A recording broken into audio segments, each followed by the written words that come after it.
Alright, first thing I'm going to do is clear the magazine.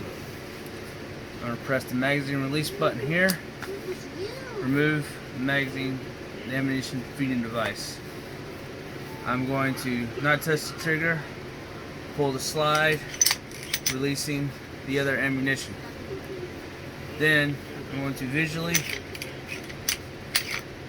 move the slide a few times, then I'm going to physically check for any ammunition, and then visually check, remove ammunition from the area. Then, this being an M&P, I will use the tool here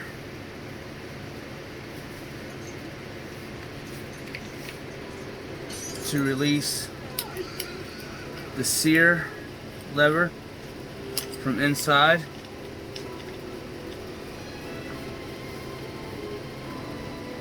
Releasing the locking block mechanism here.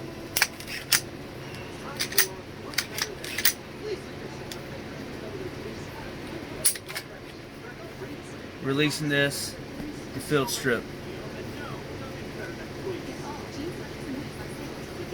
Removing the spring and then the barrel. Stop.